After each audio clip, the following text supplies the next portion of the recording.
Tormar Storan, nu är du akkurat just kåsen Årsens lejare innanför det allmänna. Årsens lejare 2020. Kan tyckning helt du hade här? Jag hade sån tyckning att man vill känna lastlinjen för det allmänna och samma nivå som lastlinjen för det privata. Och för mer fokus på lastlinjen i det allmänna tycker jag det kan vara viviskan till. Det hade en go hunting alltså det allmänna är det stora företag att tillsammans så vi bruk för att satsa på lastlinjen hvis vi skulle kunna få mer på tillfället som vi brukar i andra sektorer.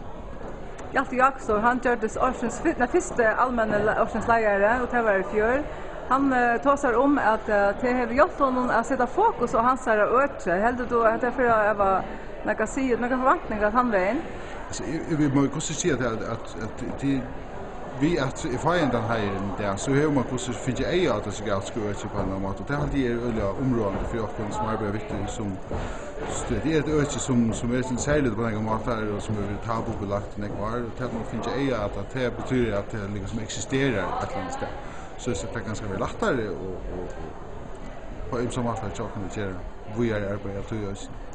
Du har då låtit där längre du låtit några värst över det eller någon hörsnacka är fyllestrar ut där eller. Ja, jag vill lusta efter det episen här Morguns hans fyllestrar som han var verkligen och så den gå poäng och det först måste man absolut nicka och så just så själva när jag skulle gå stå men för är just en reflektion av att ja men det är ju en viktig ting som han säger här som om kanske inte så stor men och ha en med sån tutning som jag absolut tänkte vimma hem och shotten som jag finner för den där och hitjetter. Vi då är sen snacka om det system vi kan scrum som ju egentligen passar också väl till negativt som vi arbetar vi här ute alltså jag ska det och akromater så därför det inte på hur vi kunde bruka det kanske på akromater.